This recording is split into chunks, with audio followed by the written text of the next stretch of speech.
एक बुजुर्ग हैं हजरत बायजीद बुस्तामी। क्या नाम है? जोर से बोलो, क्या नाम है?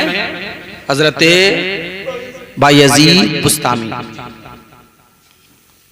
बड़े बुलंद पाए के बुजुर्ग, सरकारों को आजम से पहले के बुजुर्ग हैं बायजीद बुस्तामी। सूफिया फरमाते हैं हजरत बायजीद बुस्तामी के नाम में इतना असर है ना कि अगर हजरत बायजीद बुस्तामी का नाम लिख कर के घर में लटका दिया जाए तो उस घर में पैदा होने वाले बच्चे भी आशिक रसूल पैदा होते हैं। जरा सोचो तो सही कि जब नाम में इतना असर है तो बायजीद बुस्तामी के काम में कितना असर होगा, उनकी जात में तो कितना असर होगा। यही बायजीद बुस्तामी है।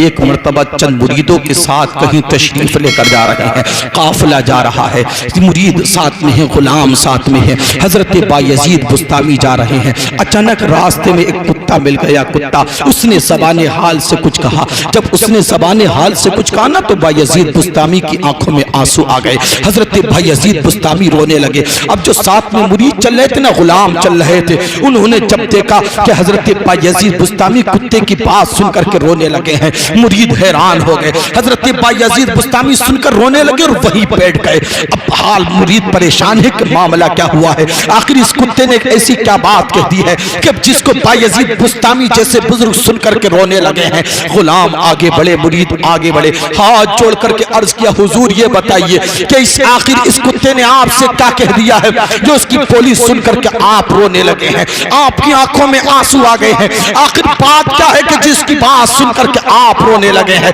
इसने कौन सा ऐसा सवाल कर लिया है? तवज्जो करना, बायजीद बुस्तामी ने फरमाया, ए मुरीदो, पूछना चाहते हो कि इस कुत्ते ने क्या कहा है? सुनना चाहते हो इस कुत्ते ने मुझसे क्या कहा है? मुरीदों ने कहा, हुजूर सुनना चाहते हैं कि आखिर ऐसा कौन सा सवाल इस कुत्ते ने आपसे कर लिया है कि जिसको सुनकर के आप रोने लगे हैं?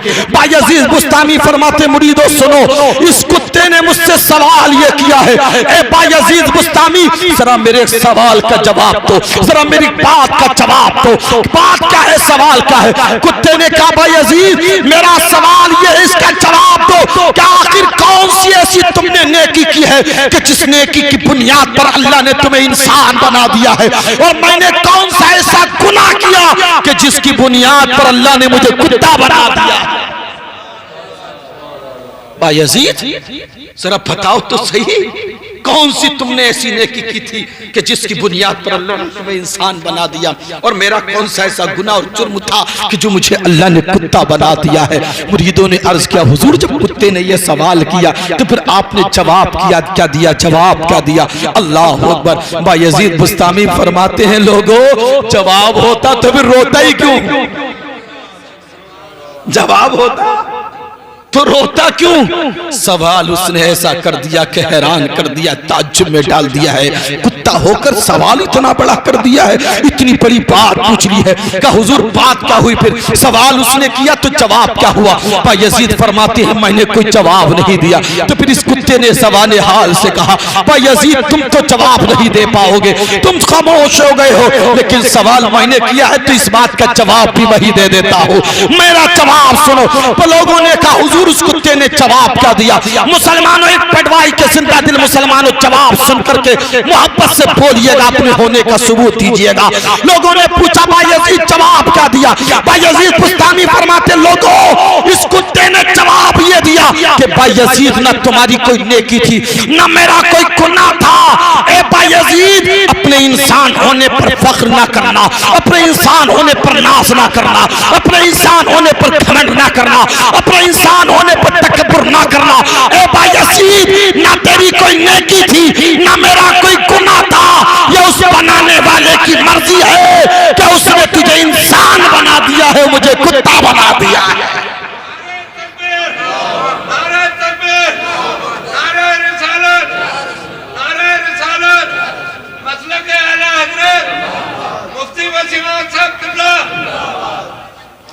आप सोच रहे होगे कि कुत्ता भी बोल सकता है? यार जब हम मिट्टी के बने हुए इंसान बोल सकते हैं तो कुत्ता क्यों नहीं बोल सकता? ये हजरत शेख सादी रहमतुल्लाहि ताला अलैह, अब बुजुर्गों की महफिल है ना, हजरत ये शेख सादी रहमतुल्लाहि ताला बहुत बुलंद पाए के बुजुर्ग हैं, अपने वक्त के वली कामिल हैं। शेख सादी रहमतुल्लाहि ताला अलैह ना एक मर्तबा कहीं तशरीफ लेकर जा रहे थे, रास्ते में इस्तंजे की हाजत पेश आई, जरूरत पेश आई। अपने इस्तंजे के लिए ना मिट्टी का ढेला उठाया। जब मिट्टी का ढेला उठाया तो इस ढेले में से गुलाब की खुशबू महक रही थी। आप हैरान हो गए कि आखिर ये मिट्टी होकर इसमें गुलाब की खुशबू कहाँ से आई। आपने उस ढेले को मुखातब करके कहा, ए ढेला, अल्लाह की बारगाह में अर्ज किया, मौला परवरदिगार, तू इस मिट्टी के ढेले को बोलने की ताकत अता फरमा, कुव्वत गोयाई अता फरमा, ताकि मैं इस मिट्टी के ढेले से मालूम कर सकूं तू तो मिट्टी है, तुझे बदबू आती है, गुलाब की खुशबू कहाँ से आ गई। अल्लाह की बारगाह में अर्ज करते, मौला तू इस मिट्टी के ढेले को बोलने की ताकत अता फरमा, कुव्वत अता फरमा, कुव्वत फरमा। एक अल्लाह के वली शेख सादी ने ज़बाने हाल से अल्लाह की बारगाह में जब दुआ की, अल्लाह ने शेख सादी की दुआ को कबूल कर लिया और उस मिट्टी के ढेले को बोलने की ताकत अता फरमाई, कुव्वत गोयाई अता फरमाई। शेख सादी ने फरमाया, ए मिट्टी के ढेले, तेरे अंदर से तो बदबू आना चाहिए, मगर जरा ये तो बता तेरे अंदर से खुशबू कहां से आ गई है। जब शेख सादी ने इतना सवाल किया तो उस मिट्टी के ढेले ने जवाब दिया, शेख सादी, ये मेरा कमाल नहीं है, ये सोहबत में रहने का कमाल है। ये मेरा कमाल नहीं, संगत में रहने का कमाल है, सोहबत का कमाल है। शेख सादी ने फरमाया, बात क्या है? कहा, शेख सादी सुनो, मेरा कमाल नहीं है जो मैं खुशबूदार हूं, बल्कि कमाल सोहबत में रहने का है, कमाल संगत में रहने का है। पूछा, क्या मामला है? कहा, शेख सादी सुनो, एक दिन किसान आया, उसने खेत जोता और जोतने के बाद अपने खेत में उसने गुलाब का पौधा लगा दिया और मेरे सीने पर उसने पौधा लगाया। वो पौधा बढ़ता चला गया, पौधा बढ़ता चला गया। एक वक्त ऐसा आया कि उस पौधे पर गुलाब का फूल आने लगा।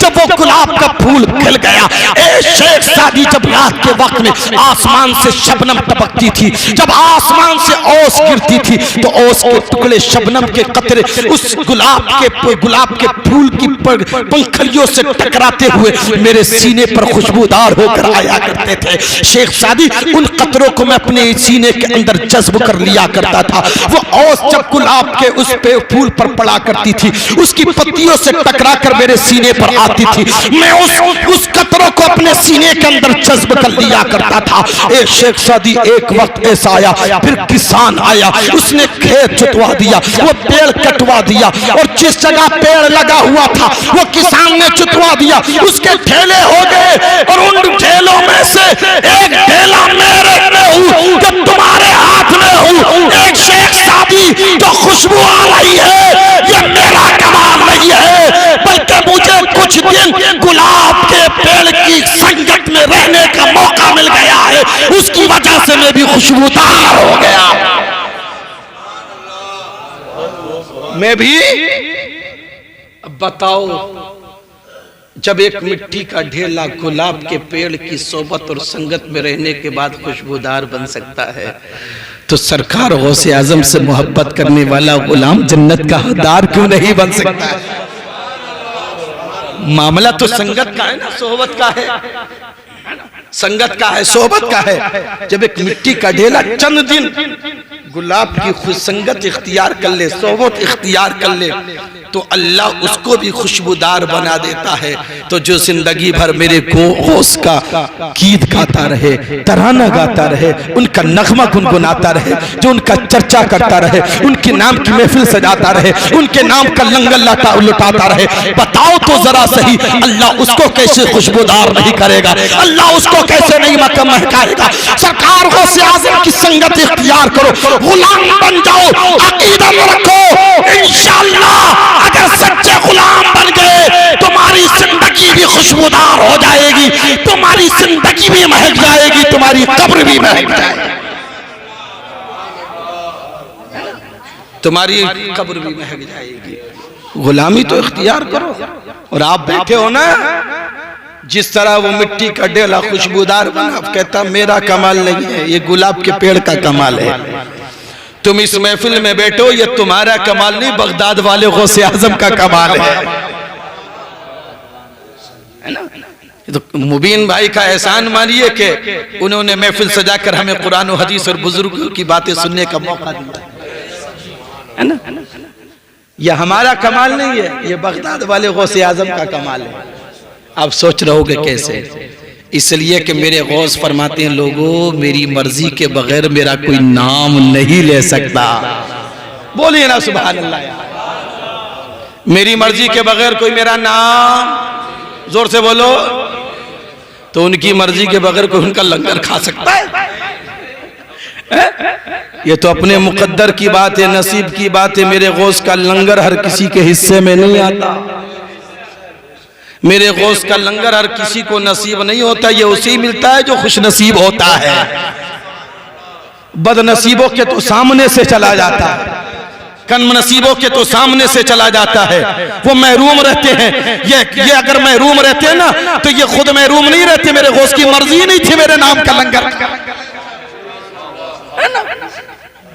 लोग क्या खाएंगे यार वहां के लंगर के लिए? तो लोग तरसते हैं मेरे गौस के।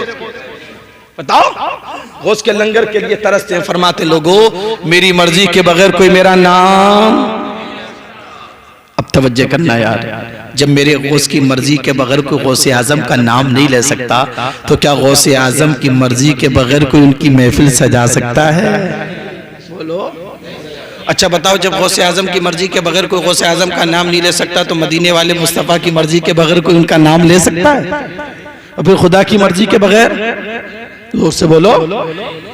आज ये मोमिन भाई ने जो महफिल सजाई है, मेरा ईमान और अकीदा और मेरा दिल कहता है, सरकार गौसे आजम के फरमान की रोशनी में इन्होंने जो ये महफिल सजाई है ना, इसमें बगदाद वाले गौसे आजम की और इन्होंने सजाई है, और आप सुनने आए हो ना, तो सुनो, इसमें बगदाद वाले गौसे आजम की भी मर्जी शामिल है, इसमें मदीने वाले मुस्तफा की भी मर्जी शामिल है, और इसमें खुदा की भी मर्जी शामिल है।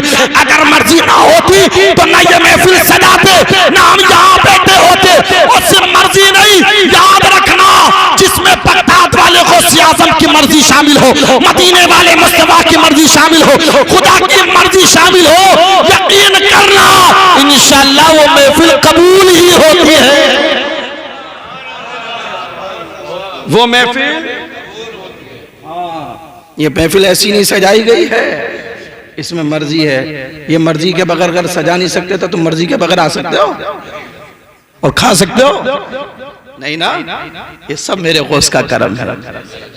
वो देख रहे हैं वहां से किसे खिलाना है किसे नहीं खिलाना है, और हुजूर भी देख रहे हैं। एक शेर मुझे याद आया, सुभान अल्लाह बोलो।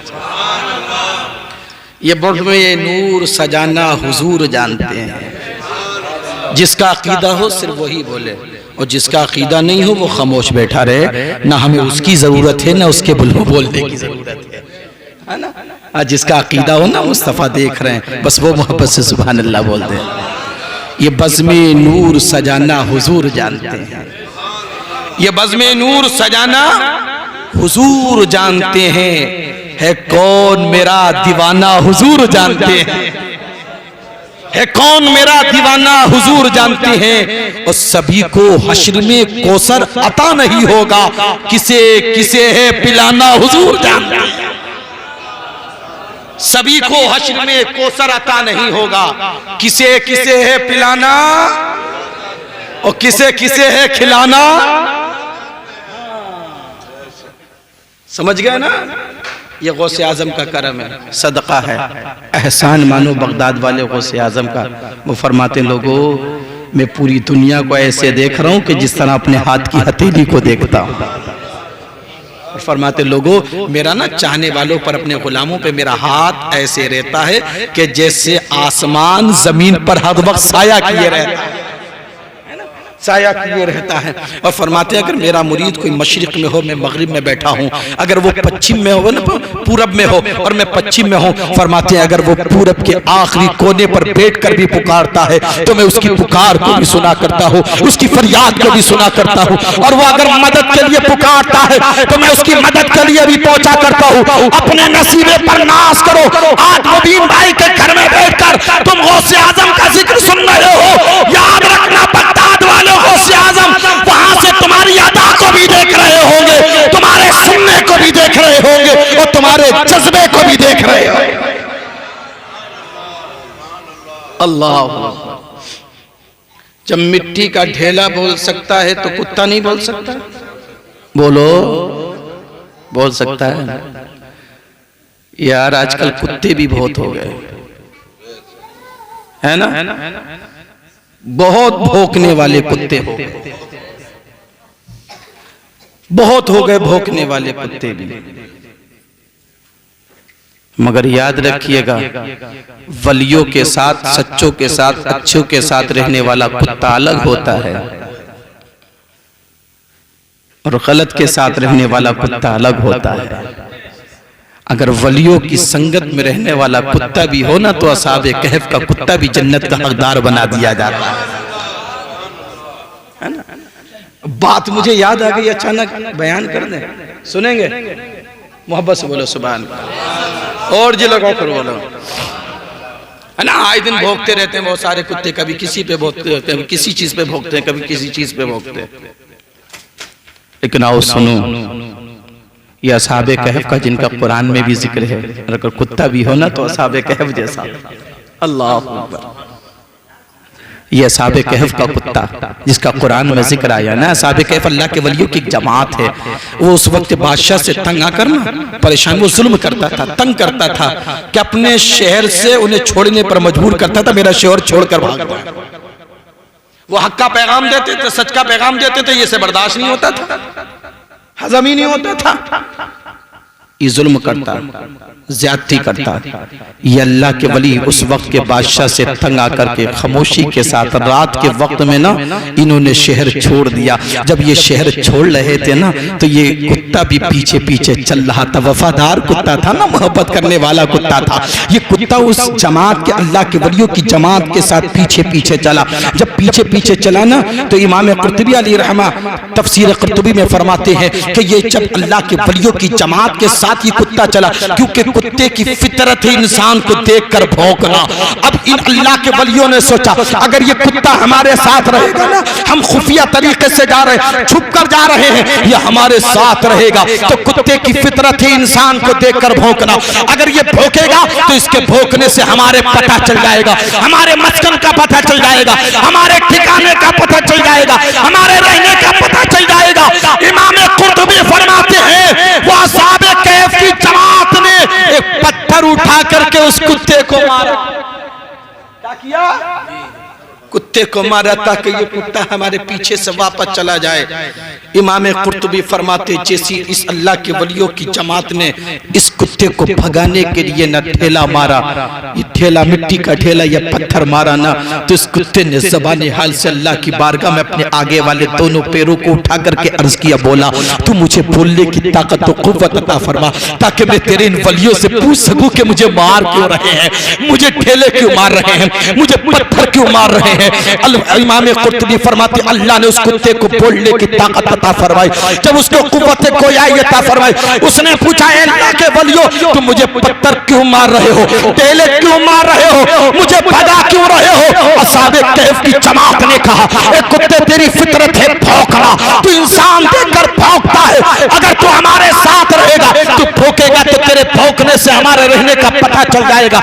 जुमला नोट करना, जब अल्लाह के वलियों ने इतना कहा, इमाम कुर्तुबी फरमाती है, उस कुत्ते ने अपने दोनों पैरों को आगे वालों को उठाया और जैसे हाथ जोड़ते हैं इस तरह उसने उठाने के बाद कहा, वल्लाही इन्नी उहिब्बु सालिहीन, अल्लाह के वलियों की जमात तुम मुझे पहचानो, मैं और कुत्तों की तरह नहीं हूँ, मैं भौंकने वालों में से नहीं बल्कि मैं अल्लाह के वलियों से मोहब्बत करने वाला हूँ। क्या है? मैं भौंकने वाला नहीं बल्कि अल्लाह के वलियों से, वो भौंकने वाले अलग होंगे, मैं तो मोहब्बत करने वाला। भौंकने वालों का काम है भौंकना और गुलामों का काम है किए जाना। कभी कोई भौंके ना, और हम गौस की 11वीं करते हैं, मिलाद शरीफ पढ़ते हैं ना, बड़ी तकलीफ होती है लोगों को, है ना, बड़ी परेशानी होती है ना, तकलीफ होती है, उस पर भी भौंकते हैं। मगर याद रखिएगा, गौसे आजम की महफिल है या गौसे आजम की महफिल, या भौंकने की फिक्र ना किया करो, बस गौसे आजम का चर्चा किया करो। और जब तुम चर्चा करोगे ना तो तुम फिर ऐसे शेर बन जाओगे, ऐसे वैसे तो कुत्तों को तुम खुद ही भगाते नजर आओगे। और गौसे आजम के अगर दर का रहने वाला कुत्ता भी हो तो बड़े अच्छे अच्छे शेरों को फाड़ देता है। वाह क्या मर्तबा ये गौस है बाला तेरा। अब तो सुभान अल्लाह सुना दो और मोहब्बत से बोलो सुभान अल्लाह। आपकी आवाज बहुत दूर तक जा रही होगी ताकि लोगों को लगे हम सो रहे हैं और गौसे आजम के गुलाम चाकर सोना बना रहे हैं। वाह क्या मर्तबा गौस है बाला तेरा, ऊंचे ऊंचों के सरों से कदम आला तेरा। सर भला क्या कोई जाने के है कैसा तेरा, औलिया मलते हैं आंखें वो है तलवा तेरा। सारे अक्ताबे जहां करते हैं काबे का तवाफ, आला हज़रत फरमाते हैं सारे अक्ताबे जहां करते हैं काबे का तवाफ, काबा करता है तवाफे दरे बाला तेरा। फरमाते हैं गौस तेरा दरबार वो है, सारे अक्ताबे जहां करते हैं काबे का तवाफ। वली काबे का तवाफ कर रहे हैं, गौस काबे का तवाफ कर रहे हैं, अब्दाल काबे का तवाफ कर रहे हैं, औताद काबे का तवाफ कर रहे हैं, वली काबे का तवाफ कर रहे हैं, इंसान काबे का तवाफ कर रहे हैं। सारी दुनिया के मुसलमान काबे का तवाफ करते हैं, मगर गौसे आज़म आपका दर वो दर है कि जहां काबा खुद तवाफ किया करता है। सारे अख्ताबे जहां करते हैं काबे का तवाफ, काबा करता है तवाफे दरे वाला तेरा। वो क्या दबे जिस पे हिमायत का हो पंजा तेरा। बोलिए ना सुभान अल्लाह। दबा मत किया करो, गौसे आजम का तुम्हारे ऊपर फैजान है। वो क्या दबे, वो क्या दबे जिस पे हिमायत का हो पंजा तेरा। शेर को खातिर में लाता नहीं कुत्ता तेरा। वो क्या दबे जिस पे हिमायत का हो पंजा तेरा, शेर को खातिर में लाता नहीं कुत्ता तेरा।